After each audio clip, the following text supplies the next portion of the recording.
A reforma administrativa marca a atualidade em Guimarães. A reunião de Câmara não foi exceção. O vereador Torquato Ribeiro recuperou o tema, mostrando-se desapontado pelo Partido Socialista não ter ouvido toda a variação. Eu acho que era de bom tom sermos avisados antecipadamente qual era a proposta que a maioria pretendia apresentar.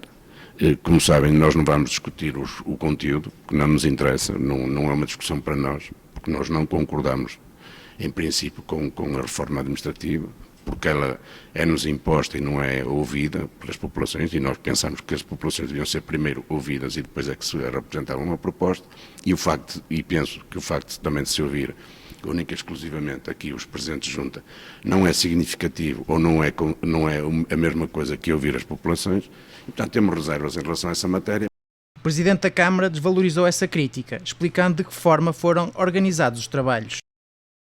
Eu tinha que estar à espera da lei e sabia, por uma questão de experiência, não porque sou mais inteligente que os outros, que o livro verde naturalmente não podia ser aplicado nos moldes em que estava a sê-lo, em Guimarães pelo menos, e também se verificou que depois não podia ser noutros pontos do país.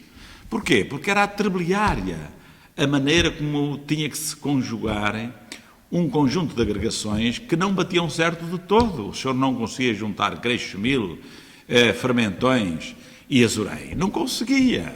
Era difícil. Se ninguém queria a lei da agregação de freguesias, o mais fácil era poder não tocar naquelas freguesias onde era possível, os termos da lei, não tocar. E com essas não falo, não preciso.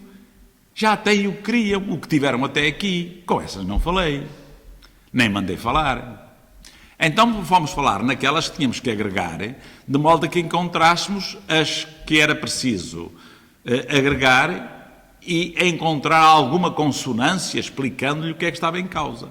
António Magalhães criticou ainda a postura do PSD, nomeadamente de Bruno Fernandes e da Presidente da Junta de Briteiros, Diolinda Matos.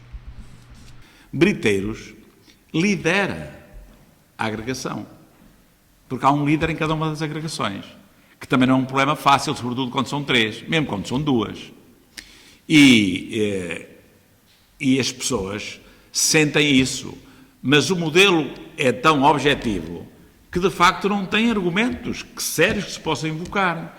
Briteiros, como é maior que Donim, naturalmente terá a sede, mas depois há de haver o bom senso para que a sede de Donim funcione, porventura temporariamente, mas já não é um problema meu, mas foi isto que eu disse, funcione em função das responsabilidades que cada uma das ex-freguesias e da agregação de freguesias deve ter. E, portanto, a senhora não está a ver bem isto, ou melhor, ela está a ver com certeza. O que ela não está é imune à pressão que o PSD está a fazer. Santo Regato, na reunião, ameaçou o quê? Que vai fazer uma espécie de referendo popular, juntar a população, e depois vai fazer chegar esse referendo popular à Câmara e à unidade técnica na Assembleia da República, convencido que, se calhar, nós estamos numa democracia popular e não numa democracia representativa. Quem expressou bem aquilo que é o pensamento do PSD foi o Presidente da Junta de Longos, que disse, Longos vai ficar prejudicada. E como é menos hábil que o de Santo Torquato, eu disse-lhe, é prejudicada porquê? O senhor vai manter exatamente aquilo que tinha, mas eu vou traduzir o seu pensamento. O senhor o que queria era ser beneficiado, agregando mais freguesias à sua volta, porque hoje sabe que seria a sede. Mas sabe o senhor, e sabemos todos nós, estava a sala cheia, de que quando alguém beneficia, outros são prejudicados. Portanto, o senhor não é prejudicado. O senhor que não é beneficiado, mas foi isso mesmo que nós tivemos em consideração. Aquelas que neste momento têm o estatuto de poderem ser freguesias, sem se lhes mexer, não são prejudicadas nem beneficiadas. As agregadas têm que ter depois uma componente de algum cuidado para que as coisas funcionem bem, mas a estratégia do PSD não era essa. Era fazer grandes agregações de freguesias, com uma grande conflitualidade que naturalmente aparecia. Mas o ataque mais duro ficou reservado para o líder do CDS-PP de Guimarães, Rui Barreira. O Dr. Barreira, desde que tomou posse do cargo que lhe coube em sorte, o Dr. Barreira assumiu um aspecto de arrogância. Veja-se o que se passou contra aquilo que era o que está escrito do seu Ministério e do seu Ministro, veja o que se passou com as cantinas sociais.